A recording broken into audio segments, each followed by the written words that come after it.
over to you, Sam. Oh, is that it? You're not going to introduce me? I thought you were going to introduce me. Sam Jarman, PGA Professional, sports psychologist extraordinaire. I met him, in fact... don't call me a sports psychologist. All right. I'll tell the story, backstory. So I met Sam through rugby union. Didn't realise that he had anything to do with golf. I just found out that he was something to do with golf and a member of Woburn. He immediately became my best friend. I've had some great opportunities to play up at Woburn. There are members at Woburn that haven't played Woburn as much as Ty has in the last 6 months. And the wonderful thing about Sam is he's got a real... he's told me things that have made me think about the sport differently, but also rugby differently. So I thought it'd be a great guest to bring down tonight because I think he will get you thinking differently about how you approach the game. All right, over to you, sir. Thank you very much, Ty. Thank you. No. Don't do any of that. Don't do any of that. Yeah, no, that was good. That was all right. Quick bit of background. So I played sort of decent level golf for about 10 years as a, good amateur, and then as a pro on the sort of mini tours. Realised that I wasn't going to be able to pay my mortgage playing golf, so started teaching, did my PGA training, and then just sort of gravitated more towards the mental side of the game. So when I was playing, I grew up playing with Luke Donald, Lee Westwood, David Howell, played a bit with Justin Rose, those sort of guys. And it was just obvious that there was something different about the way that those guys thought about the game. I could hit similar shots to what they were hitting, but they were coming in shooting 65s and I was coming in shooting, 71s and 72s. It was just different. So I kind of knew that the mental side of the game was where it was at. And when I started teaching, it became more and more obvious because I could get somebody hitting it great on the range or getting them hitting it great in practice. And then as soon as they got a medal card in their hand, they'd be, shooting way worse than their potential suggested they should do. So, rather than sort of teaching them all the things that didn't work for me when I was playing, I just started looking at some different aspects of the mental side of the game. And that led me to a different understanding of how the mind works. I saw a difference in my own game. I started talking to other people about it, wrote a couple of books. They were very well received. And then, I've been fortunate to work with some, not just golfers, but I did some work. That's how I met Ty, through rugby. I do some work in football, do some work with cricket. And yeah, it seems to be something that people are genuinely curious about because, we all know that we can play the game to a certain level, but why can't we do it when we really want to? And that's what everybody wants to try and understand. So, as I say, we called this talk tonight The Key to Consistency. I can kind of rabbit on a little bit about that if you like, but these things seem to work best when I'm answering your questions because I'd much rather be talking about what you want to talk about rather than what I want to talk about. So I'm happy to throw it open straight away. Has anybody got any questions about the mental side of the game, anything they're curious about, anything they don't understand? If not, I can kind of throw a few things out there and then, we can go from there. So I'll leave it open to you. I've got this thing about if I might play a hole and I get a double bogey or whatever, two or three up, not confident I'm there. Okay. I think, again, there's a lot of myths and misunderstandings about the mental side of the game. And one of the big ones that really helped me when I first started to see it was this: we're told that you should be able to control what you think about. So you should be able to think positive, not have negative thoughts. Well, I don't know about you, but I don't know what I'm going to think next. I don't know what thought is going to come into my head. I've got no control over that at all.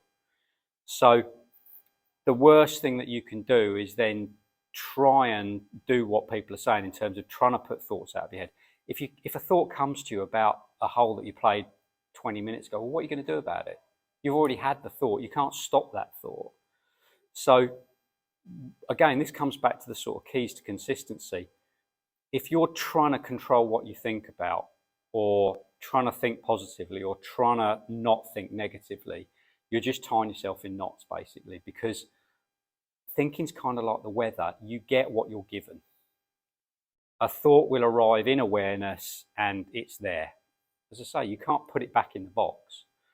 And as I say, the idea that you should be able to control your thinking, or, you know, a thought comes to you and you're like, oh, why did I think about that? Why did I think about hitting it in the water here? Why do I think about hitting it out of bounds?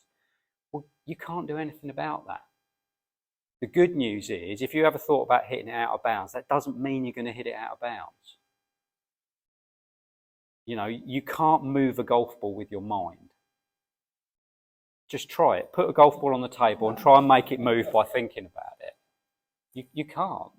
So, but we're led to believe that, oh, you've got to be in a certain frame of mind in order to play well. You've got to be confident. You've got to be relaxed. You've got to be this. You've got to be that. Again, just let's bring it back to the subject of the talk, the key to consistency. Well, one of the things that will make you most inconsistent is a belief that you need to be in a certain frame of mind in order to play well. Because I don't know about you, but my feelings come and go from moment to moment. 1 minute I'm feeling all right, the next minute I'm anxious, 1 minute I'm pissed off, the next minute I'm frustrated, the next minute I'm really happy. It's like, it just comes and goes. I don't know what mood I'm going to wake up in the morning. And if I'm saying to myself, right, I've got to be in a certain frame of mind in order to play well, you're setting yourself up to be inconsistent if you're reliant on feeling a certain way in order to play well. The most consistent performers that I've ever met in whatever sport they play know that they can play well whether they're feeling frustrated, whether they're feeling anxious, whether they're feeling happy, whether they're feeling sad, because you just go out and play. And if you just go out and play, it doesn't matter what you were feeling 2 minutes ago, because the moment you get into the game, the way you feel is going to change anyway.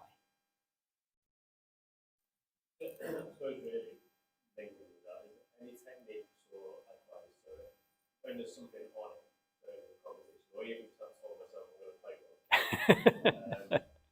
find myself tempted on, Yeah. I put the club a little bit higher, Yeah. back up a bit, and then swing it, take 6 or 7 holes to get it back. So any technique to kind of control that tension. Right. Do a little bit of a survey. Who plays well, or when do you play better? When you've got a load of things to think about, or when you've got nothing on your mind? Right, okay.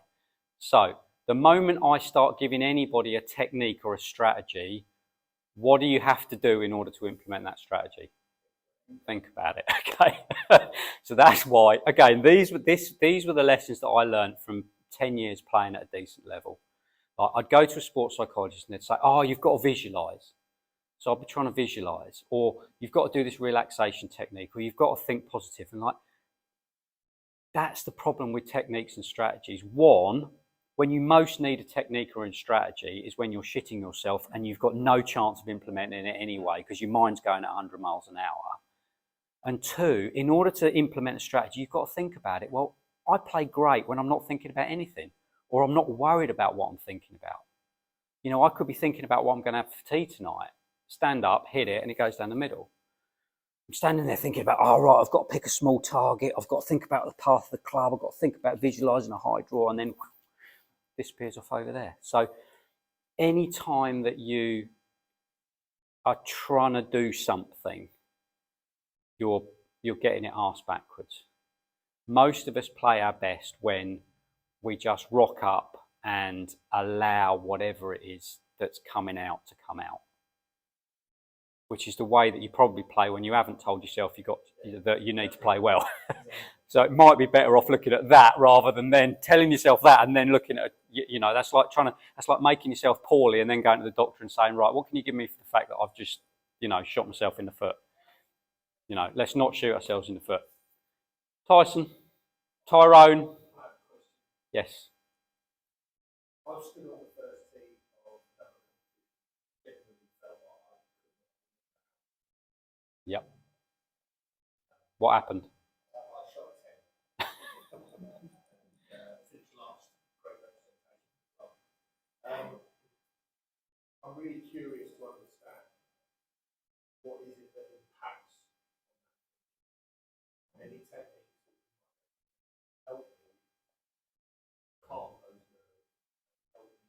Were you not here 2 minutes ago when I said I don't give people techniques and strategies? Where were you 2 minutes ago? I need a solution.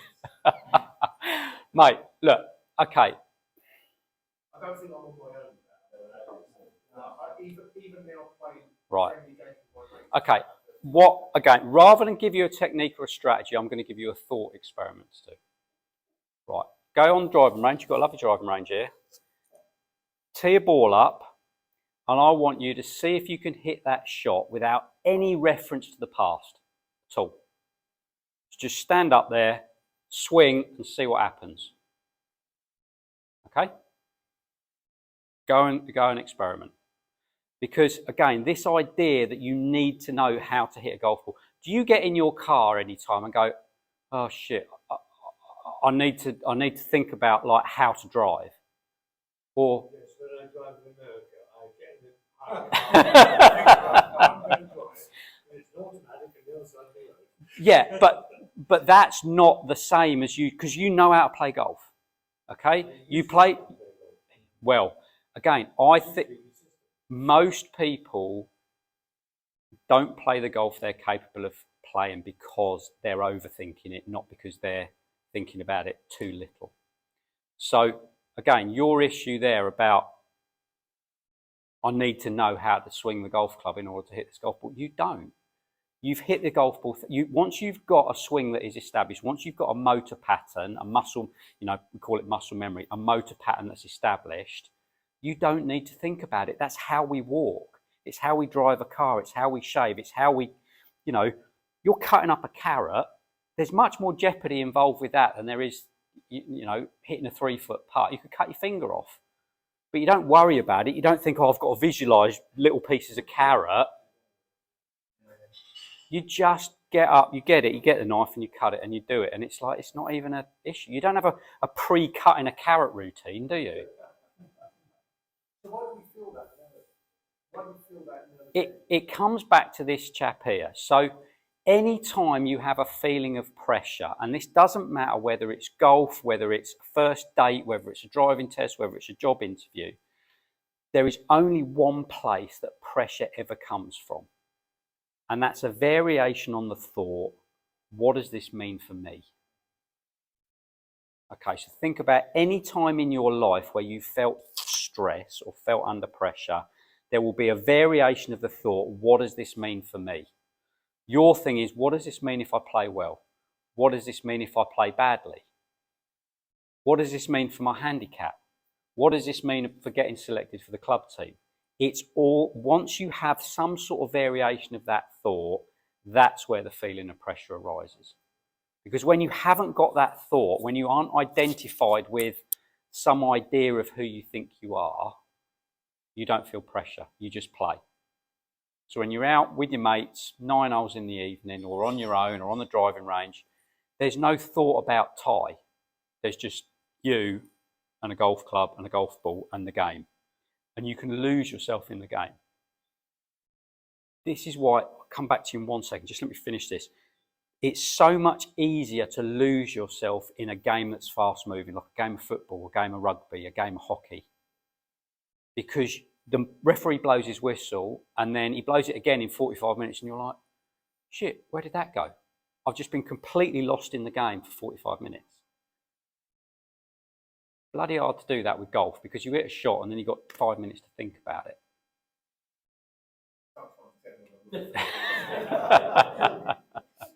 But that's where pressure does not come from the game. It doesn't come from the situation. It doesn't come from the people watching. It doesn't come from the card in your hand. It comes from the thought or a variation on the thought, what does this mean for me? You have to think the way around the golf course. I used when I played well, when younger days, probably my key thought was, where's a good place to miss? Why would you want to miss? I don't want to go to the nasty places. Look, but that thought, if that thought comes to you and that makes sense to you, that's absolutely fine. You can't, like I say, you can't control what you think about. Yeah. Again, that to me is a very functional strategy of how you play your best golf. Now, but that's functional for you. I'm not about suggesting techniques or strategies to other people because That might work brilliantly for you, but this chap over here might be thinking about, right, where do I want to hit it? That might work for him. So it's about finding a way that works for you. So it's about finding a habit or a pattern of thinking that allows you to feel how you want to feel and play the game in the way that you want to play. So the best kind of sport for a golfer is kind of embrace that pressure. Yeah, they enjoy the challenge of a particular situation. It's why I'll come back to you in 1 second. I'm just going to go to this chat and then I'll come back to you. It's just about, yeah, they just enjoy that challenge. It's like it's why we play in competitions. It's like, you start off as a golfer and the first thing you want to do is hit the ball. The next thing you want to do is hit it in the air. And then after that, you kind of develop and you keep wanting to challenge yourself at the next, whatever you think the next level might be. So whether it's playing with, then you go and play with your mates, then you go and play with people you don't know, then you go and play in competitions, then you go and play in bigger competitions. It's just finding whatever level it is that you feel gives you that buzz, because that's why we play. We actually want that buzz. We want that little bit of, all right, okay, I can tell that this means something. It's why we do it. It's when it stretches us too far and becomes uncomfortable that we kind of rebel against it a little bit. Sorry, mate, you had your hand up. So I think you've got to answer it, but what you said really resonates in that the things you care about most are the things that you then ultimately put most pressure on yourself and crumble and fall down and fail. But he then suggested that actually instead of having thought process actually stood in front of the ball in your position ready to hit it, it's more about a pre-shot routine or a pre-game routine. Before you even get to the golf course, you really should say to yourself, right, don't care about today, it doesn't mean anything, I'm just going to go out some time, take all the pressure off of it. And then when you get to the course, you haven't got all those thoughts in your head, so you're actually just there. Is that more the... Like I say, I would never tell anybody what they should or shouldn't think, because you can't control what you think anyway. So look, again, if that works for you, if you find that taking the pressure off yourself, if you want to put it like that, works for you, then great. Other people get out there and then they go out there and they almost feel like, oh, I don't really care about this, and then they're not. It's about finding that level of engagement, if you want to put it like that, where you're interested in what you're doing and you're curious about what you're doing and you're engaged, but you're not overpowered by it. And that is going to be different for every single person in this room. So it's about finding that level of engagement with whatever thought that is, whatever you've made that game mean. Because look, the game of golf is meaningless. It's hitting a ball with a stick till it goes in a hole. Like 400 years ago, there wasn't even a game called golf. Somebody made it up. Exactly. It's totally, when you think about it in terms of the necessities of life, it's totally artificial.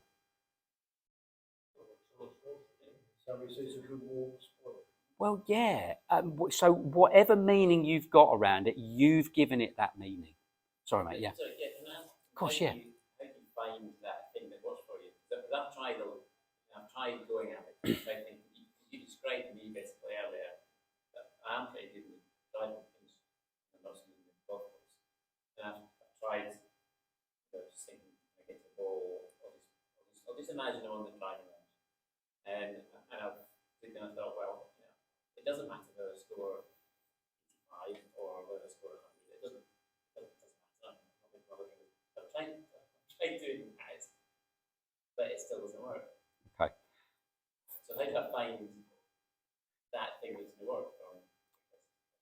The thing that I've found that work, again, I'm not going to tell you, I'm not going to try and give you the answer. I'm just going to try and give you some questions to kind of explore, some thought experiments to do.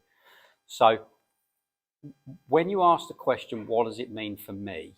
There's two things going on in that question. It's what does golf mean for me? But you have to understand who you are. And this is the big question, that it's a philosophical question. There are three questions that human beings have been asking themselves for thousands of years. And this is off topic of golf, so just bear with me. The three questions are, who am I? What is this? So what is the nature of my experience? And what's the purpose of life? What am I doing here? And if you haven't explored those questions in some depth, again, it's very hard then to put hitting a ball around a field with a stick into perspective. Most people, the who am I question is tied up with their golf, because if you're going to do something, you want to be good at it. And you want other people to think that you're good at it and to respect you for it.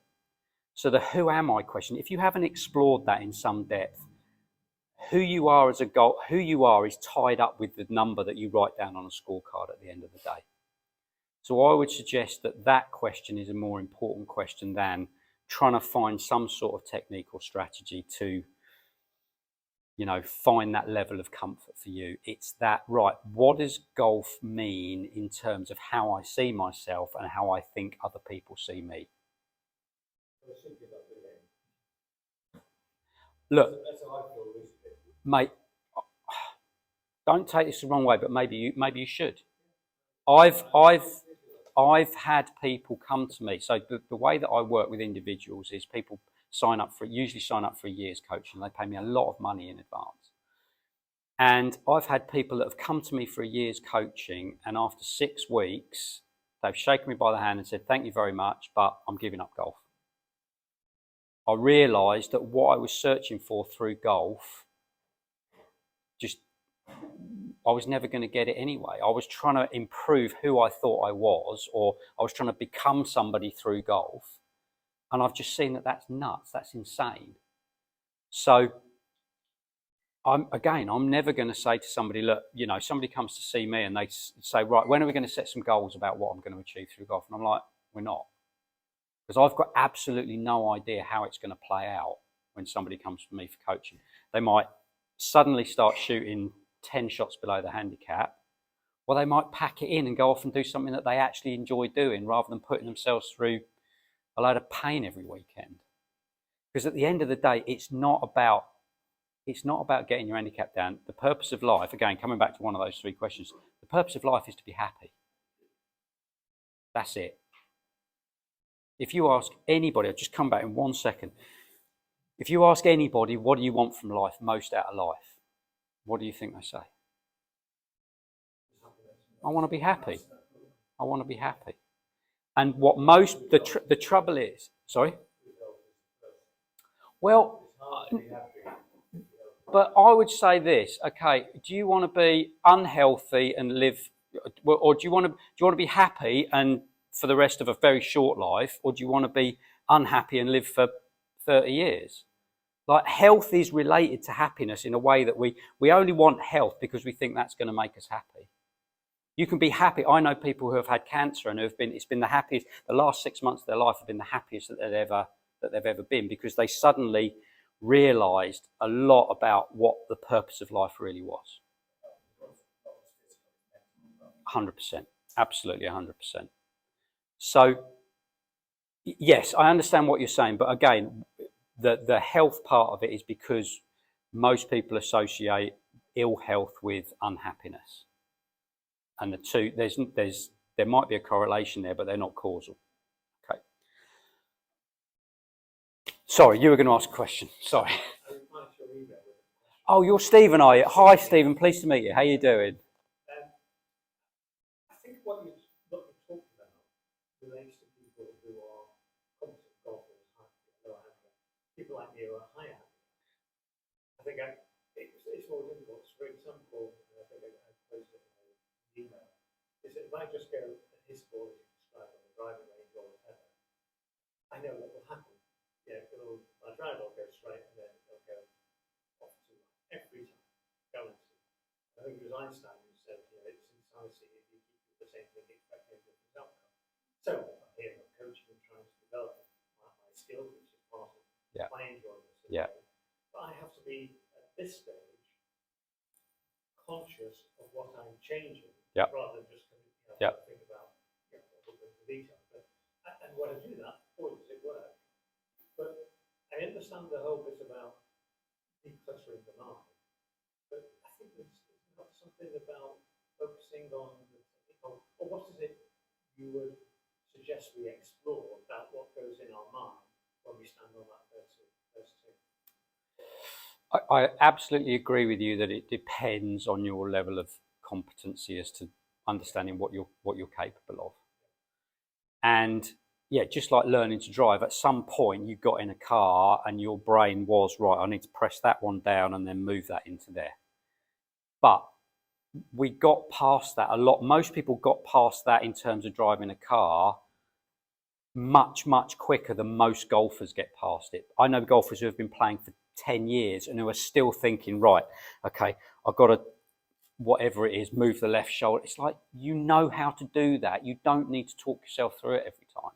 Well, I think I do at my level to remind myself as a part of a pre-set up routine. Otherwise, I'm just going to hit it and try to do those streets. Whereas I've lost about a dozen balls. The way that I do still do a little bit of golf coaching, mainly on-course golf coaching. I don't really talk to people about the golf swing very much because there are loads of people out there that do a very, very good job about teaching the golf swing. But if I was going to give you one piece of advice, is understand the ball flight laws. Do you understand why a ball does that? Right, why does it do that? Because the point of contact, the base is coming across the ball and imparting. Yeah, okay. So why do you keep doing it? If you know what it is that makes it do that, why do you keep doing it? I wish I could, but actually, But it's like if you know that turning the steering wheel like that ends you in the trees every time, you wouldn't keep doing it.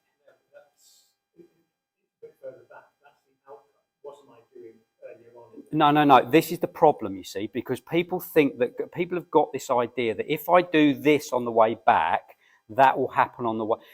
Understand what happens. All the golf ball understands is face and path at impact.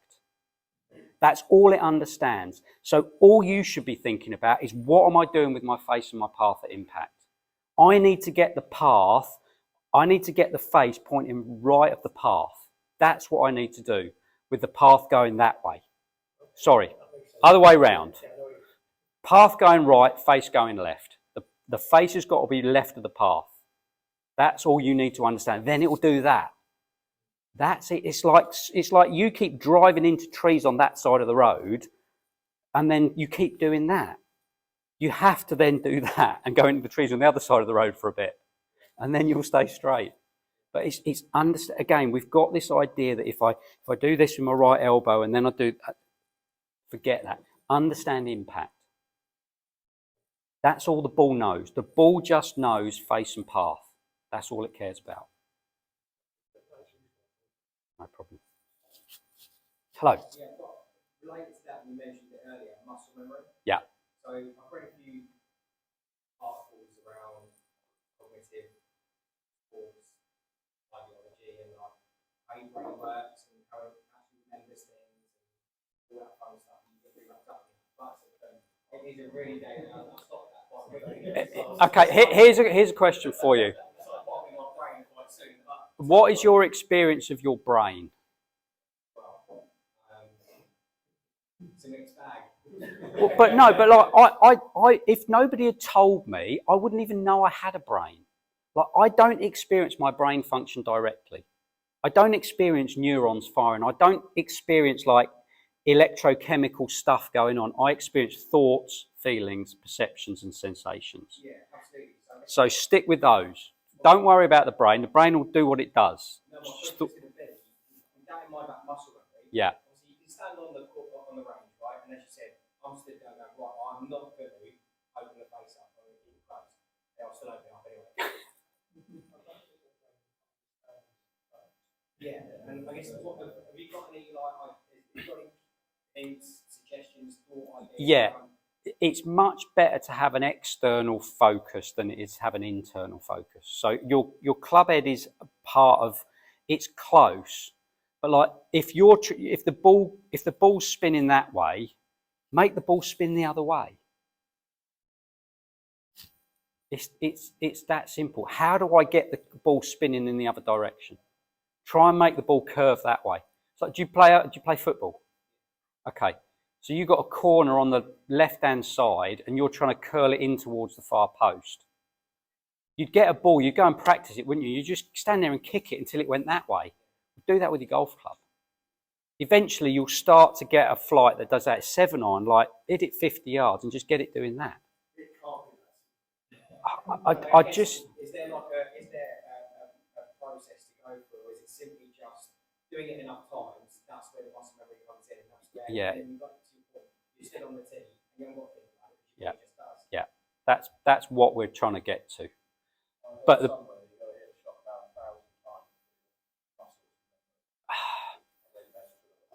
again, there's this whole 10,000 hours thing that was, if you read, what was the guy's name? Sorry, that wrote the 10,000 hours. Well, he's actually retracted that. He says it doesn't apply to sports. In the original book he wrote about, he said it doesn't apply to sports. No, it was Stephen somebody or other. Yeah. Yeah, it is. Look, if you do something a lot, you get better at it. Your mind and your body will get conditioned by the experience that it has. We know that that's true. But I know golfers who have been playing for 30 years and their handicaps haven't moved. So there's something getting in the way of them improving. So there's something about the way that we learn golf and the way that we play golf that isn't functional. It doesn't work. It doesn't work in the same way that, you know, I haven't ridden a push bike for about 10 years. But I bet if I got on a push bike, I could probably get from here to the other side of the room without falling off. But I wouldn't be telling myself, right, now you've got to push down with your left foot, now you've got to push down with your right foot, now you've got to move. I'd just get on it and I'd be kind of wobbly and then I'd go. But as I say, because you've got so much time to think about the golf swing, because you're standing there and that thing ain't going to move until you swing at it, you just got time to give your body all sorts of instructions, and that completely knackers you in terms of your instinctive ability to make a movement. That's what I think is going on. Sorry? My feeling is human beings like to control things. Once you let go of that golf ball, let that club face, you've got no control over that. So riding a push bike, that's in your hands all the way through. Riding a car, you've got control over it. Again, the thing about control is we think we've got control, but we haven't in the way that we think we have. Because if you don't control your thoughts, which again, you can experiment. Again, I love a thought experiment. Go to home, sit there for 2 minutes and try and think of nothing. Or try and think about one thing for 2 minutes. Email me and tell me how you got on. Because I haven't met anybody that can completely clear their mind and can control. You've got as much chance of controlling your thoughts as you have of controlling the weather. And if you don't control thought, actually you don't control anything, because thought is what leads to whatever it is that we do. It leads to behaviour. So, again, you know, there's a big philosophical discussion about what is free will, what do we have agency over, what do we don't. It's a bigger conversation, but we're not in control in the way that we think we are. We tell ourselves a story about what we did and how we made something happen after the event, but in the moment it doesn't happen like that. You'll see it with sports people all the time, where they have the best game of their lives, or they win the 100 metres, or they win a golf tournament, and somebody sticks a microphone under their nose and they go, "How did you do that?" And they go, "No idea." That's the truth. They'll make up a story about how they did it afterwards when they've watched it back, but in the moment, and you've probably seen this with your own experience of life as well, you'll hit shots where you just don't know how the hell it happened, especially in fast-moving sports like football. You know, you basically, the ball comes to you, you control it, and it's in the back of the net, and you're like, I've got no idea how I did that. Exactly. Yes, sir. Stand watching programs on the TV, and they come up to a ball, and they stand and they talk to their coach, and they go through all the various shots and the shapes. And by the time they press the ball, they are 100% sure what they're going to do. They might not do it, but they're 100% sure the shot. Okay, let me just pick you up on that, because if they're 100% sure but they're not sure they're going to do it, they're not 100% sure. Because you can be 100% sure you're going to play that Yeah. shot and it's still goes in the Yeah. But they don't.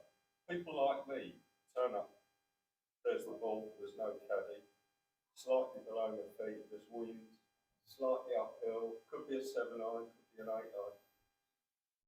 I'm undecided stood there, so I'm not even sure what iron to take. Is there any way all you can say to me is be positive, man, and make your mind up? Just do your best, mate. So, Just do your best, yeah. Look, because club selection is really actually much more simple when you think about it. It's either a 7 or an 8. It's one of the two, isn't it? yeah. Very rarely you sit there and you go, oh, there's 7 different clubs I could hit here. It's one of 2 clubs. Or you go, right, where's the trouble? Is it the front of the green or the back of the green? Well, if it's at the back of the green, hit the 8. If it's at the front of the green, hit the 7. Let's go. Let's play golf. It's yeah, exactly. There you go. There you go. If I'm in 2 minds, I'm very get a bad shot. I've never met anybody with 2 minds. Okay. you might have two thoughts, but you've only got one mind. Okay, and the thing is, it's a very good point. Yeah. Yeah. Yeah. So if we have doubt in our mind, we have to think that potentially brings with it a consequence. Well, again, it depends. What do you mean by consequence? You're going to hit the shot. Well, no, because you're going to hit a shot and something's going to happen. But you can stand there. How many people have stood there and been 100% confident and hit a shit shot? I've done that. How many times have I stood there and been doubtful about a shot and actually hit quite a good one? Well, I've done that as well. So, again, this idea that feeling confident means you're going to hit a good shot and feeling doubtful is going to mean you're going to hit a bad shot. Well, the thing is, you think you remember the times where you were doubtful and then you hit a bad shot, and that becomes a story. It's confirmation bias. That's all that is. A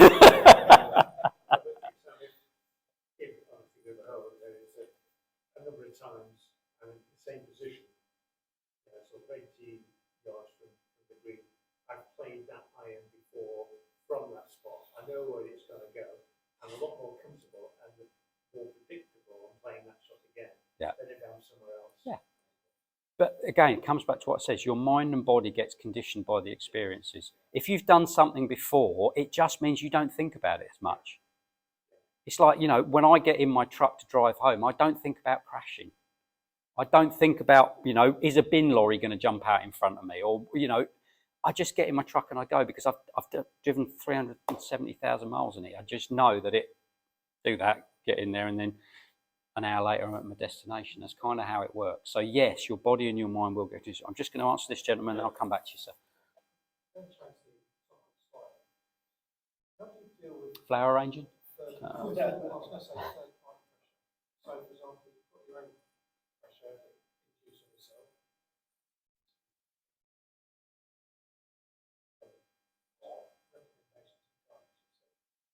Imagine I'm having a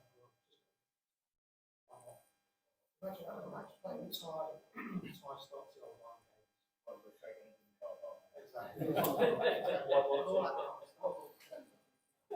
What's the best way to it's not your own doing, it's third party. And it's trying to make it Well, that moment when you beat it. Rise to the challenge, you beat it. Again, I think it's. I would say that nobody can put you under pressure. Pressure is all from that thought. What does this mean for me? And again, what happens is when somebody starts chirping at you, it's very easy to take that personally and think, oh, he's trying to get at me. And then your ego goes, well, I'm not going to have that. I need to respond in some way. I need to either do something to stop him doing that, or I need to whatever it is. So it's still the same thought. What does this mean for me?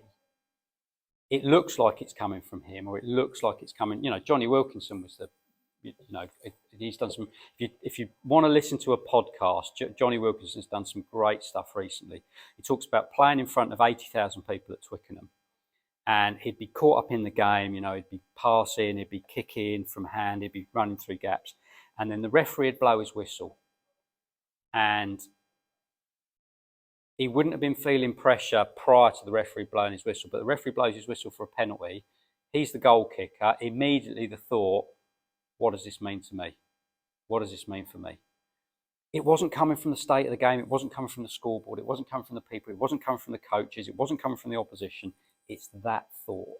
So whenever you look and it looks like pressure's coming from the outside, you have to just be a little bit curious about, hang on a minute, what has my mind twisted that question to be for me to think it's coming from him?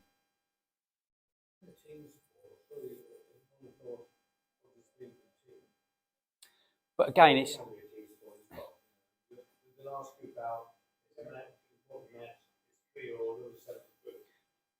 But it's all about, again, it's that thought of what is this, you don't want to let anybody down, but again, that's a me thought. I don't want to let anybody down.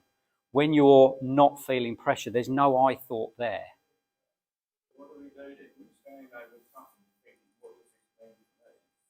Hit the putt. Hit the putt.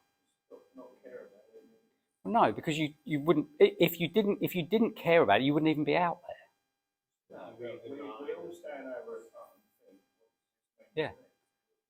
Well, again, just recognizing that thought that that's where the pressure's coming from. It's like the problem is where you don't really know where the pressure's coming from. You think it's coming from the putt, and that's you're kind of helpless in that situation because you've got to hit the putt. Well, you haven't got to hit the putt. You can pick your ball up and walk off. That's your other option. But you know, it's not kind of the done thing, is it? We still want to hit the putt. But you've chosen to play the game, didn't you? You were the one that said, right, I'm going to go and play golf today. So you have put yourself in that position. So it's about accepting the challenge of hitting the putt with that thought of, what does this mean for me? Are you going to accept the challenge or are you going to bail out? Yeah. Yeah, you can't control what thought comes into your head and when. And you can't do anything about that thought. So it's, again... Yeah, exactly that. And again, but as I say, my job is not about giving people stuff to do when they're playing golf. It's about understanding why you're on the golf course in the first place. Because if you've had that conversation about those three big questions I talked about, and you understand where golf fits into the rest of your life and how you see yourself in terms of the game and what you know, your relationship with other people and what they think, all of these things, if you've considered those, that thought, what does this mean to me, is going to mean something different than what it does when you're standing over it at the moment. Because at the moment it looks like that putt could define you. You're attached to an outcome because you think holding it will do something, make you better somehow, or make you more than missing it. I suppose really, less golf pays you more than you do it because you enjoy it. And if that thought process is getting in the way of you enjoying it, that's a problem. Well, yeah, it's a problem, but it's a good problem because it's actually poking you and saying, look, you've got mixed up in terms of your relationship with the game here. You need to have a look at that. Because like you say, it's like, you know, why do people go to horror movies? I hate being scared. I don't want to go and watch a horror movie, but people do go and watch that. Why? Because they like that buzz, that whatever. Why do people go on roller coasters? Why do people drive race cars? Why do people bungee jump? Because they want that adrenaline buzz. And standing over that 3-footer is why some people love that. That's what they want. They want that feeling of jeopardy. But if you don't understand what's going on, if you haven't considered where golf is in your life, that can seem like an existential threat. And it's not. It's just hitting the ball with a stick in a hole. You know, if you've got a Chinese person that's never seen golf before, and you try to explain to him why you're shitting yourself over a 3-foot putt, you'd have a job, wouldn't you? It's like, why is that man terrified? Why is he shaking? Where's the 3-foot putt? He's got it to win the medal. Yeah, what does that mean? Yeah. Yeah. Yeah. Yeah, they just play. It's just a game. You know, I do have, you say that though, I've got, you know, I work with some good, really good sort of 16, 17, 18-year-old golfers who are starting to struggle because they've started, somebody said, well, you know, you're really good at this, you can make a career at it. And all of a sudden, the enjoyment has gone out of the game. And one of the things I say to them is like, well, what else do you do? And most of them go, I'll play computer games. I was like, well, do you get nervous when you play computer games? They're like, no. It's like, well, why not? It's a game. It's the same. It's no different from golf. It's a game. And then you start to say, well, okay, so what have you changed in the way that you think about golf that is different from the way you think about computer games? It's the what does it mean for me question again, isn't it? What does getting, shot by an alien mean? Well, nothing. I just press the button and start a new game. What does missing a 3-foot putt mean? Well, that means I might not make it as a professional. Oh, right, okay, well, that's not golf anymore. That's got nothing to do with the game of golf. That's got everything to do with what you've projected onto yourself into the future. Again, but you're asking the wrong question. You can't deal with it in the moment because it's there, it's happened. You have to rewind and then have this conversation. It's why, as I say, I've worked with a few tour players in the past, but tour players want you to be there for this crisis management thing. What we're trying to do is prevent people getting into a crisis situation in the first place by having this conversation previously about who are you, what are you doing here, what's the purpose of life. If you've got those things all sorted out, then golf is back in its proper place in your perspective on life, and you can go out there and enjoy it and play it as a game, as this man says. In your experience with the golfers that you all see on TV, who would you say does that really well? Who gives you the impression that don't project this type of feeling on themselves, or they understand why it's purpose? That's a really good question. I don't know. I don't watch a lot of golf. I have to say I watched the Ryder Cup, I watched the Open, I watched a bit of the Masters. So I don't see a lot of, I don't know a lot of professional golfers these. I still keep in touch with a few people who play. I just think anybody that obviously enjoys the game is doing the right things. Anybody that is, clearly not enjoying the game has kind of got it out of whack, is not looking at it in the right way.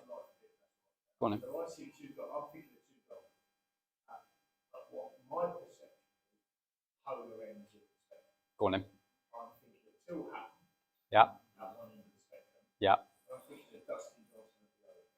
Dustin Johnson looks like he's constantly on cannabis, and constantly relaxed and constantly chilled, and nothing phases him. He seems really at peace with the good and the bad of life. Phil Hatton, however, looks on the verge of becoming a psychopathic killer. Look, I don't know either of those guys. Tyrrell came through the BB&O golf program, so I know some people who have worked with Tyrrell, and I know, his dad was a professional, and his dad kind of coached him through the game. And but let's use them as examples. Yeah. So to polar end, you would have probably experienced in your professional life similar structured players. I think, I'm sitting listening to you and I'm thinking, I really want to be on the Dustin Johnson scale because I don't want to give a shit. I want that feeling of no matter what happens, I'm going to go out and just relax and enjoy myself. I can't bloody do it. What happens if you're playing? That's well, again, that's a great question. That is a great question. I think, and I think, but I think that again, it's back to finding out what works for you, isn't it? I mean, Tyrrell might actually need that. It's like rugby players, who are reading the paper 2 minutes before they're going out to play a game of rugby and then go out and play great. And you've known rugby players who are literally smashing their head against the Kazi door in order to try and psych themselves up to go out, and then they go out and play well. So I just think everybody's different. You just got to find out what works for you. Now, would Tyrrell play better if he was a bit more like Dustin? Who knows? Would Dustin play better if he was a bit more like Tyrrell? Who knows? They're both great golfers. I kind of think that with the expertise that both of those guys have got available to them, if they want it, they would have probably explored both of those ways of doing things. And they've just found out, well, look, this is what works for me. that's what I'm going to keep. I don't say to people, oh, you shouldn't get angry or don't throw your clubs or do this, because, some people throw in a club that gets it out of their system and then they carry on and play better after that. Would you say? Sorry, Do yeah. I think it's then more about staying in the moment? Because I mean, I used to, my biggest fight is I'd get a birdie. The next hole, I was always giving it back to the hole, It's exactly the same thing as this gentleman talked about having a bad hole. So, have you ever been to the past? Well, so I managed to control it a bit when I realised actually I don't want to get excited about having a birdie, so I sort of try and keep. You've got to get excited about having a birdie. What's the point of playing if you're not going to get excited about having a birdie?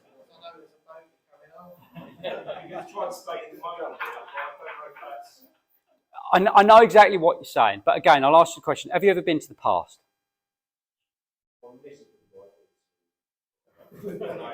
No. Have you ever been to the future? Okay. Nobody has ever been to either the past or the future. The only way we live life is in the present moment. Now, your thoughts maybe have gone to the past and your thoughts have almost certainly gone to the future. That's kind of how we relate. We've got a concept, as human beings, we have this conceptual scaffolding, which is time and space. That's kind of how we relate to whatever this experience is that we're having. Again, we're back to these three questions. Who am I? This is the what is this question. Time and space are a big part of that. But you can only ever be in the present moment. And it's just about noticing when your thoughts are drifting into the past or the future. And then once you've noticed where they're going, well, by definition, then you're back in the present, aren't you? Because you're noticing what's happening right now. Oh, my thoughts have gone into the past. Oh, my thoughts have gone into the future. Well, now you're back in the present moment again. So it's just not getting on the thought bus that takes you into the past. Oh, that was a birdie. That was great. Oh, that means I'm going to have a bogey next. Well, if I have a bogey, then that means I'm going to have another, or that means my handicap might go up, and then I'm not going to get in. And then that's the whole, like I say, you're on this train of thought. It's just noticing that quicker and quicker and staying where you're at. Would you say that, as you touched on earlier, really, rather than maybe comparing some of the best golfers in the world, maybe comparing a good scratch golfer to one of the best golfers in the world, that difference, as you touched on earlier, is the ability to deal with that thought process, and maybe it might be their way of dealing might be to act like they're doing shit or to throw their clubs, whatever the case may be, but they're still dealing with it in their way. Again, look, I've got to watch what I'm saying here because I'm on YouTube. But right, Dustin Johnson doesn't strike me as being a particularly complicated chap, if you understand what I mean. And other players are a little bit more complicated in terms of their mental processes. I've played with some guys who, they just hit it, went and found it, hit it again, they just didn't kind of worry about it. I was thinking about every single, what does this mean? What does this mean? What does this mean? All the way through.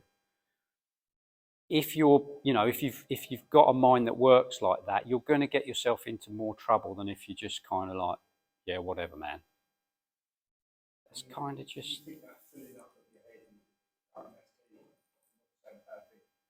It's not a bad thing. Look, the intellect is a tool, okay? And like any tool, you can use. If you've got a skill saw, you can use it to build a house, or you can use it to destroy a house. It's just a tool, and if you use it wisely, it can be a great asset. If you use it wrongly, it can get you into a world of pain. I'll give you a real life example. On the basis of what you said, so for a low handicap golfer, you would find it something. Play first hole, start from the par, and the second hole, you might drop a shot. Third hole. You say the first is par, it might be a short par 5, in which case par might not be a good score. It's the story you're telling yourself about what it means. Right, so I'm trying to go back to this thinking about the future, thinking about the past. Because that just really resonated. Can I capture myself falling into this trap and bring myself back into the moment to what really matters? So I'm saying, if I get that, what generally happens for me, on a, bang average round. I'll par the first. I might par the second, or I might bogey it. But I really want to birdie because it's a hole that I think I can do well on. I'll par the third. I'll get to the fourth. Who knows what can happen to the fourth? And let's say I get to the fourth hole. I've got a few flesh losers. I'm currently sitting 2 over par. I'm now thinking in my mind, I hate the fifth hole. I'll try and get away with the bogey. I'll try and get a par. Hold on, stay with me. But I know I can get it all back on the right? Because I'm thinking I can get on 2 at night. I definitely will. Let me see if I can get to the end of 9. Right. What is the word that you have said most in that little story you just? I know. No, it's I. It's I. You have said I, all the way through that. So, but again, this is what I'm saying. Like when you're just playing, that I thought is not there because you're just playing. You're not thinking about the score. Like the couple of the best rounds I've ever had, I didn't even know what score I was shooting. You said that to me the other week. You said to me, Ty, you haven't got a score till you finish the 18th hole. I'm like, oh yeah, that makes sense. But I still can't translate in my head what that means. So I'll stand on the 15th and think. I again. You see, I. You just play the bloody game. There's no I in playing the game. When you're just practicing, say you're out here on the driving range, and you just get a bucket of balls, and then you look at your watch, and you've been there for 2 hours. It's like, where's that time gone? You've got no concept of time when I am not there, when you're not there. And again, this is getting back to the football thing. In a game of rugby, you've played rugby all your life, most of your life. In a game of rugby, you can just lose yourself. You just get lost in the game. You're just doing the next thing, the next thing, the next thing, the next thing. There's no I thought there at all. There's no thought about what it means. You're in it all the time. Yeah, exactly. That is the problem. Yeah. And you're reacting to things Yeah. that are happening around you. Yeah. And that's why it's so hard to do it with golf. You can have an element of predictability. That's what, as a rugby player, there were some moments in the game you could definitely predict what's going to happen. Okay. You can predict the movement, predict the moment, you can predict an outcome. Definitely. That's reading the game. No, I think that's an amazing. I'd say every golf shot's like Johnny Wilkinson kick the goal. Yeah, exactly. But that's so. This is what this is. I'm trying to let me just fit. So to complete what we're talking about, if you haven't spent some time exploring what golf really means to you, then the I thought will be a problem for you. If you understand that golf is a game that you play because you enjoy it, and you really explored that, and you really know that, and you absolutely are comfortable with that, and you believe it, you can accept a double bogey, you can get excited about a birdie, you can laugh at a 3-putt, you can throw your club, go and pick it up and make birdie on the next, because it's a game. It's something you do because you love it. Well, I've got a great example of exactly what you said. So I played on the weekend, and the phone was dead, so my mate scored it for me. I wasn't keeping track of what I was doing. I was just going around. And on the 18th tee, he said to me, I know exactly what's coming. Yeah. The 18th tee said to me, you're on 79. And I went, I can birdie this 18, but I can get an 83 here. I shot a 9 on the 18th.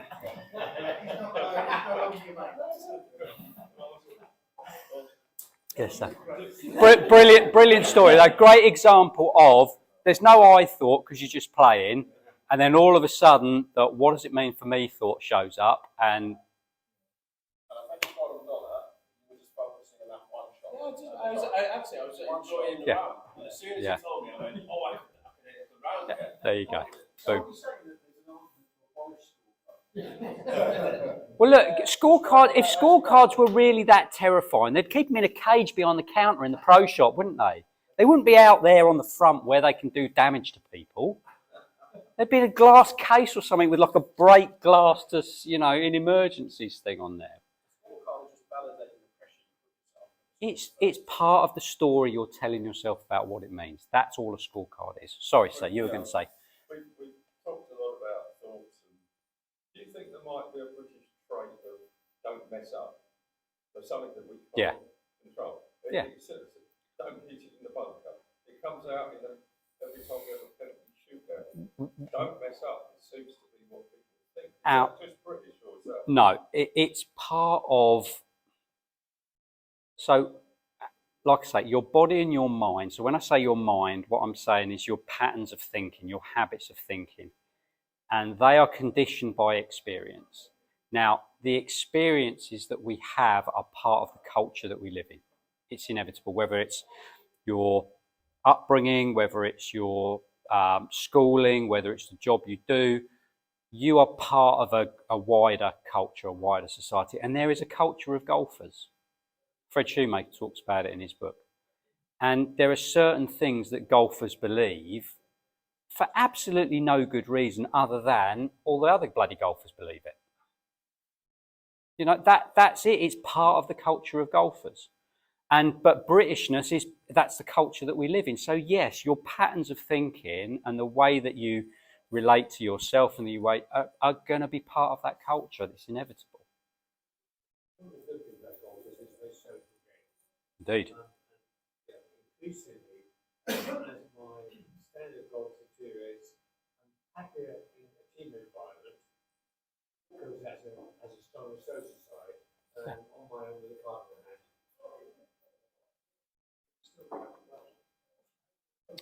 Look, it's absolutely natural for the story that we tell about life and about ourselves and the meaning that we attach to life and to ourselves is going to change. You know, there's a very well recognized psychological sort of principle, which is fluid compensation theory, I think it is, and you see it a lot with sports people because a sports career is quite short. So we're constantly having to change what a particular, you know, what the game means to us throughout our sport. So someone like Federer, you know, you see him, he's not playing for money anymore. He's not playing for titles. He's not playing for recognition. He's got more of those things than he could ever spend. He's got another reason for playing. Now, I think that you get to a certain point with all of these guys that have sort of transcended the game where they're just playing because they love playing. They've gone past all of those things. You see it with Ronaldo, you see it a little bit with Lewis Hamilton, you see it with certainly someone like Wayne Rooney. Wayne Rooney, got a friend of mine who's a professional footballer, and they said they used to have to stop Wayne Rooney from stopping his car on the way home from training to kick about in the park with the kids because he just loved football that much. So we're constantly redefining what the game means. I think that's why Simon came out. Yeah. He loves to play. Just loves to play. Really loves to play. Yeah, exactly that. Then by that purpose, get out of your head and stop the whole feelings inside, do over the ball on the first tee or the 18th. Is it that just play more? Just play. The only way you're going to do it is by not thinking. By not thinking, you must. No, because again, you're going to think. Like thinking is it's part of our experience. You cannot not think. So, but if you've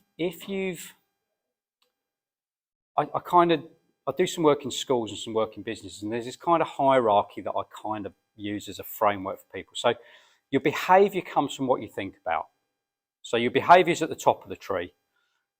Your thinking gives rise to your behaviour.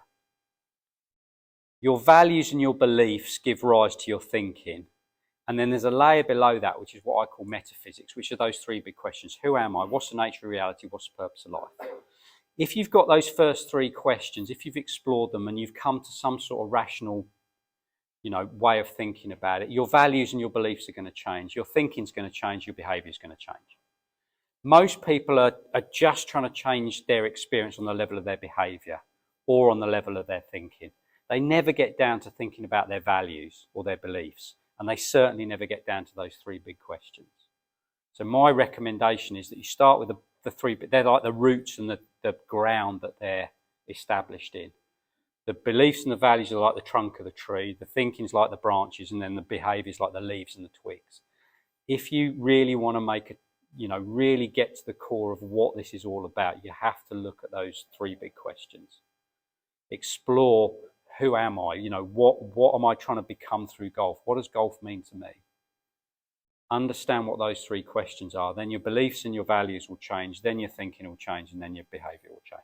It's that simple. You can't do it the other way around. You can't just try and control what you're thinking about, because it just doesn't work. Yeah.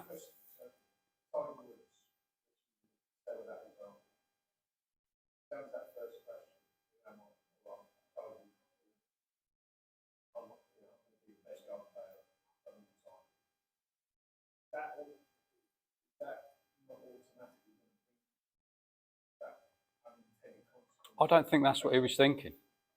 I think Tiger was like, I want to find out how good I can be.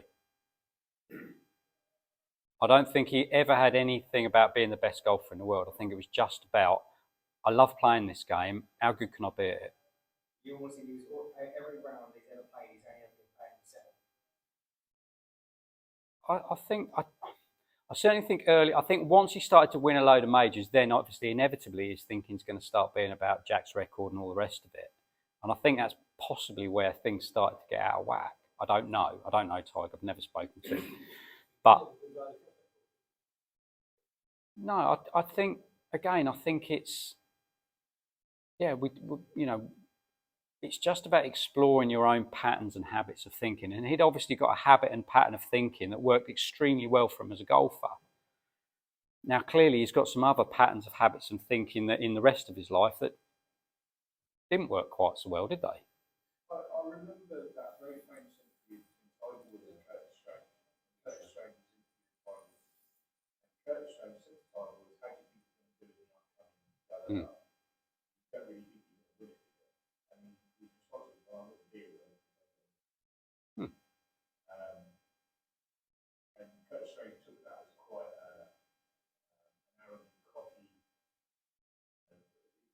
response to a young, cocky player. And he went on and won it. But again, there's so much an element of confirmation bias in this. If he'd shot, if he'd finished tied 13th, that interview would never have come out, would it? It's just, we retrofit an explanation and a story around, and we create these legends and myths of the game. And, we've got to be careful about how we interpret what people say and what they do. I mean, yeah, I know, we all see sports people who, yeah, of course I'm going to win it. That's why I'm here. That's what I do.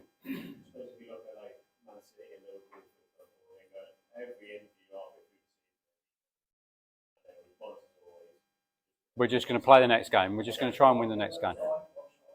Yeah. Exactly. So you suggested obviously something.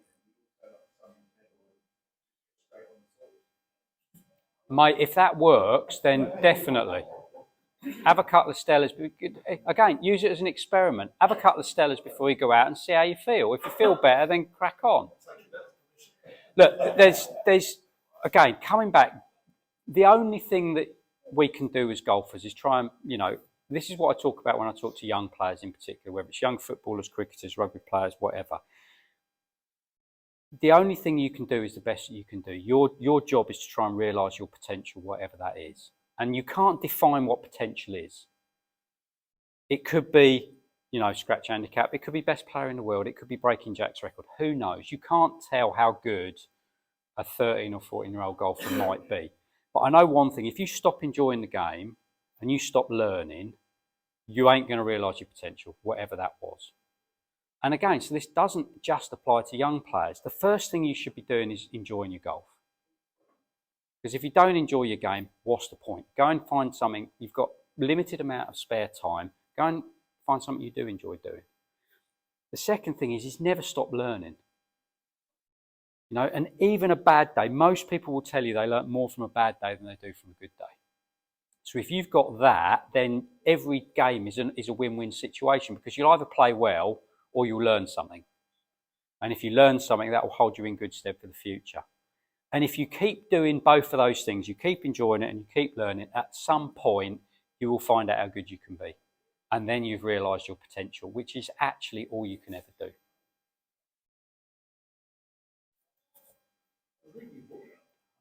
Oh, thank you very much. You made a comment about golf being sort of one of the few sports where you set yourself a target, and when you achieve that, you immediately set yourself a new target. Yeah. And you sort of spiral down into something that you can never actually achieve. Again, it's not just golf that we do this with. So we are, from the moment we're very young, we innocently are taught to place conditions on our own happiness. It's called, I call it in the book the "I'll be happy when" game. I'll be happy when I get, you'll be happy when you make a best friend. You'll be happy when you get top of your maths class. You'll be happy when you get these results in your exams. You'll be happy when you get into this university. You'll be happy when you get this job. You'll be happy when you're earning this much money. You'll be happy when you get a promotion. You'll be happy when you get married. You'll be happy when you get the house of your dreams. We're constantly taught that happiness is somewhere out there in the future. And whenever I ask a group of people, when were you happiest? What do you reckon they say?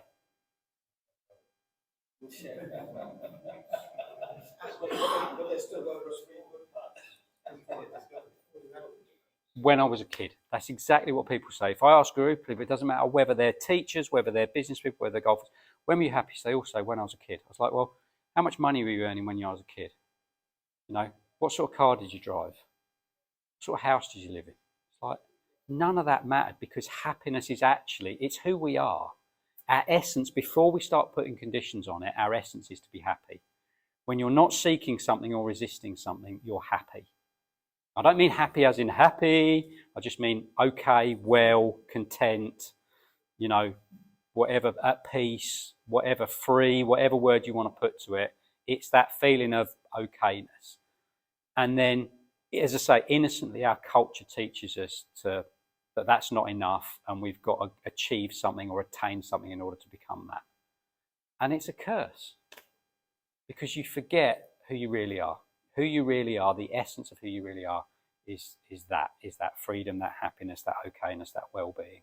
And that's the actual cause of most of the mental health problems that we've got, is this idea that happiness is out there and we need to go and get it, rather than looking inward and realising that we're okay right now in this present moment, without wanting anything, without relating to the past or the future. What's wrong right now? Nothing.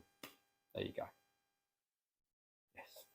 Yeah, I mean, a lot of what you said tonight is actually related to quite a lot. And I know for a fact that my biggest problem is not my head. I mean, for example, if I'm doing really well, the minute I think that, then my game goes easy. And also, if I'm doing really badly, the minute I recognise that, my game gets better. Okay, so what is the constant in what you've just said about both of those things? But it's like I'm trying The I thought, isn't it? I'm doing really well or I'm doing really badly. The constant in that is the recognition of me as an entity, or this assumption that I am something or somebody. Before, when you weren't thinking about I, you were fine. Now, you might have been playing well or you might have been playing shit, but you were okay. It's just that I thought is the one that's where you jump on the thought train and you get carried off. You're not the train, you're the station. So you're the awareness in which thoughts arise and disappear. And when you remember that, you can allow the thought to come through and disappear, and you're the space waiting for the next thought to arrive. Play golf in the space. You don't need to follow a thought. You don't need to jump on it and then have another thought. Just let the thought be and wait in the space for the next thought to arrive, and just play golf in that space. We were saying about something finding failure, worrying about missing focus on being there rather than worrying about not being there. Again, I'm never going to say it's better, because I used to like focusing on a small target. Used to make me feel tight. I used to like looking out there and think, bloody hell, that green's massive. I can't miss that. I've got an 8 on in my hand.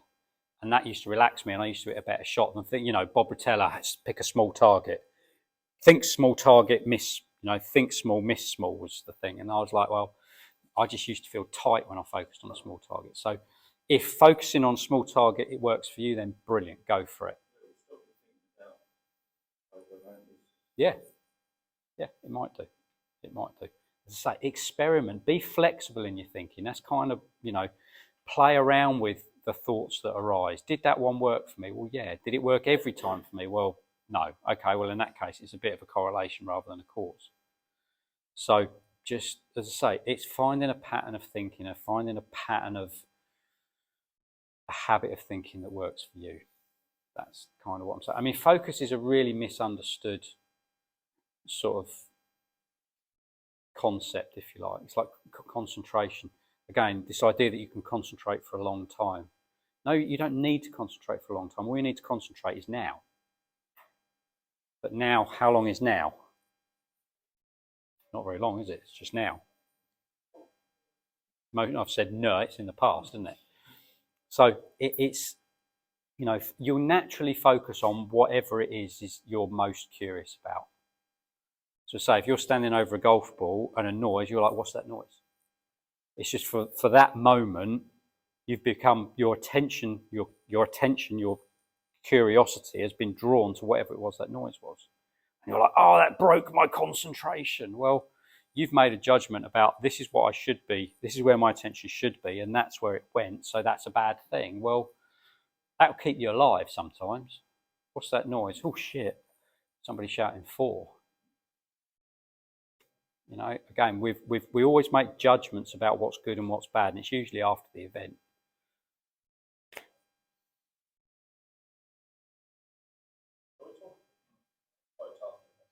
So we're talking about us and how we can control what trying to control our thoughts. Don't go there. Don't go there. What I'm trying to get at is you play with different people. Yeah. Are there any tips or any suggestions? Because you can play with somebody who's fantastic, who's always down the middle of the fairway, nice pace of play. Then you play with someone like Terry. Constantly looking for golf balls. So for me, I'm trying to lose focus now. But again, it's the what does it mean for me question. What does it mean? You don't really care about his lost golf balls. You're caring about, if I don't look for his golf ball, he's going to think I'm a dick.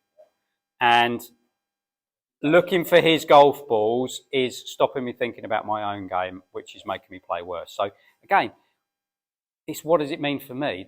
It's not the problem. It's not the fact that he's hitting it in the shit all the time. That's just, fact of life. It's just, one of those things. It's again, the problem is the me, the what does it mean for me thought. All comes down to that. And that thought is sneaky. It will reinvent itself in a million different ways in order to trip you up. But it will always come back to that. And if you've never explored what this me thing is, that it looks like it's so important too, that's when you get in a pickle with it. Of course it can. 20 years ago. No. Or what a 25-year-old can do, or a 75-year-old. Right. When you were 5, did you refer to yourself as I? I am 5. Yes. So when you were 20, did you refer to yourself as I?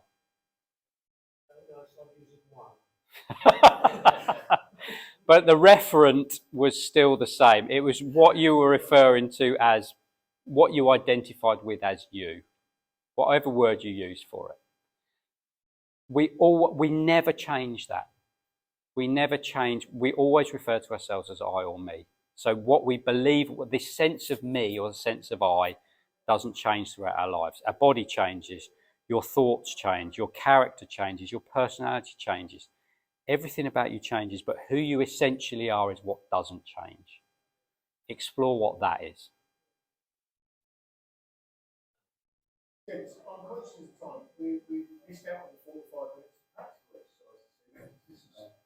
We've literally lost an hour and a half. I don't know where it's at. So we've got about, let's say, we cap it around, we'll just go to sort of the last 5 minutes. So if you've got any burning questions, digging in, getting in there.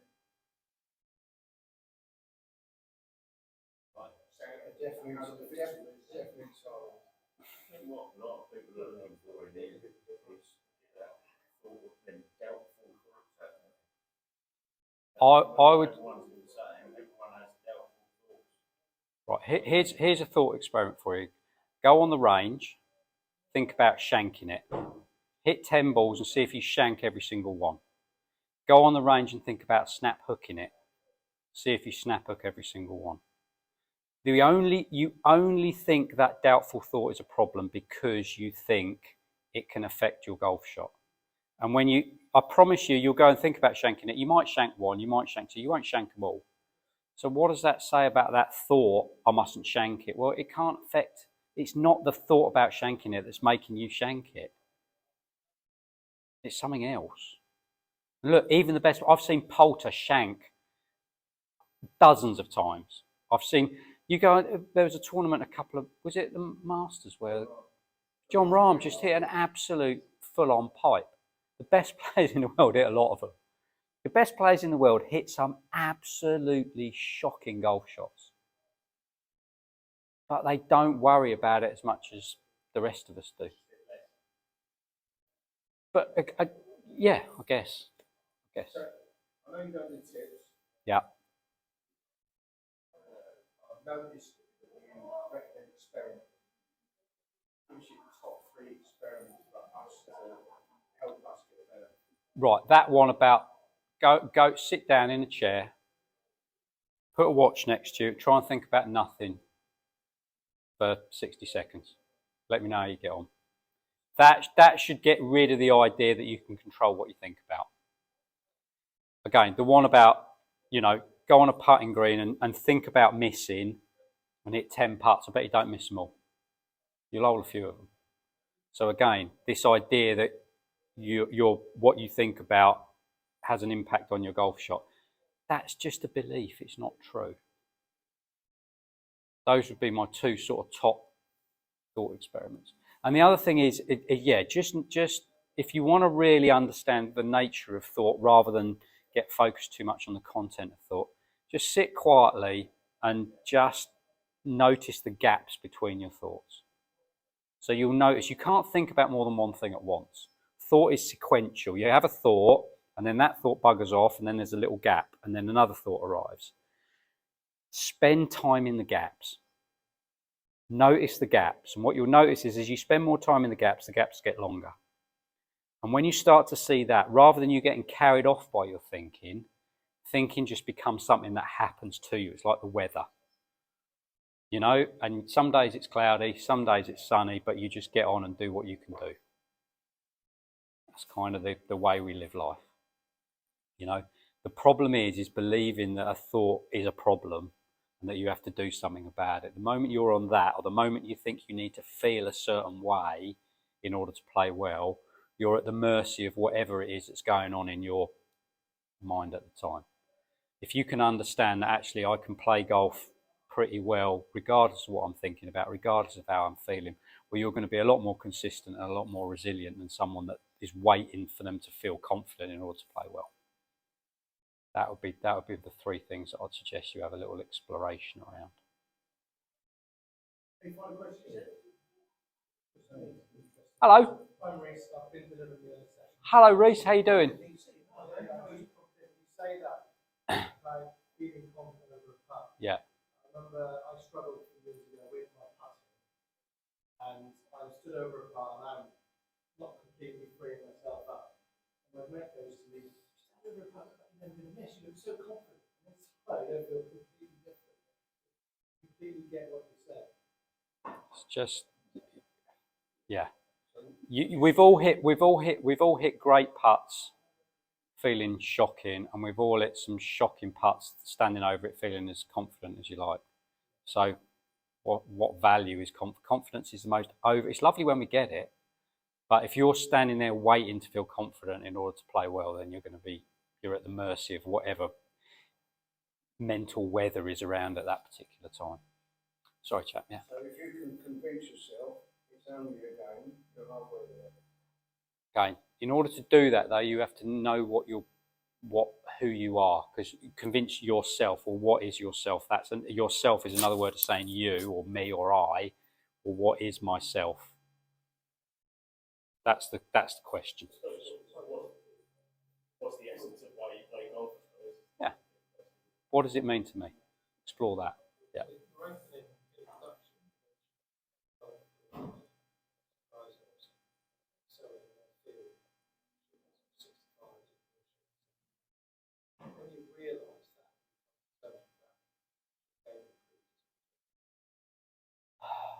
I played a lot better when I kind of stopped trying to, when I stopped trying to be a professional, when I stopped trying to become something through golf, because I just started playing. On the flip side of that, when I was playing, I practiced a hell of a lot and I played every day. And like I say, you get good at stuff you do all the time. I played on Tuesday without having picked up a golf club for a month, just because I was doing other things. I've got no idea. I can't remember the last time I kept score on a golf course. But I played, so I sold my house in Milton Keynes last year, and I bought a plot of land up in Scotland. I'm building a house up there. And I went up a few weeks ago and I played with some, I met one of the gillies, because I like my salmon fishing, so I played with one of the gillies. He's a really good player. He invited me to play with some friends. And we went to a little golf course called Granton-on-Spey, and I hadn't played for about 3 weeks. And I just played, and after about 10 holes, he did what your mate did. He went, "How many under par are you?" And I was like, "Got no idea." He said, "Well, you've had about 6 birdies so far." And I was like, "Oh." You just play. You just kind of just get into playing without thinking about it. Because I'm not scoring, I can play some good stuff now. I probably can't, I'm probably not playing. If I was playing every day, I'd be playing a lot better. But the key thing to me is that I enjoy my golf when I go out. That's why I play now, because I enjoy it, not because I'm.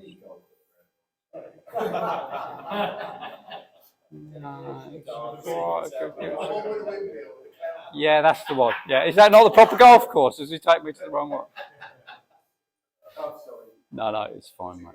It's fine. But it's if you just go play. Just play, like, think of something else in your life that you're good at, that you don't use to define yourself in any way, and try and play golf from that place.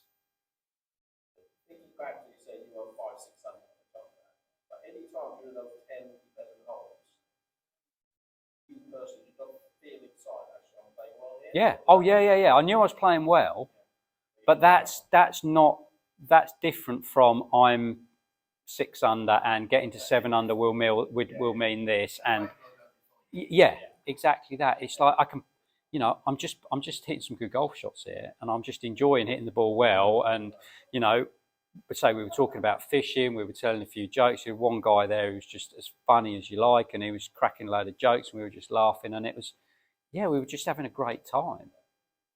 I take my dog out on the golf course with me. She comes along. She loves playing golf, and we just, I just go out and have a great time with it. And yeah, it's lovely. Right, James. I'm going to bring the evening to a close here. You join me in thanking Sam. Thank you, guys. Look, some brilliant questions. Thank you. And these sessions are so much better when it's coming from you guys. So you've made that session what it is tonight. So thank you very much. Thank you. I'll duly rebook Sam for 4 weeks' time when we will realise that we're still not good. Sam, thank you very much. Thank you, guys. Thank you. Well done. Cheers. Membership of Downshire now dropped by about 20 days. That's all I've got on eBay.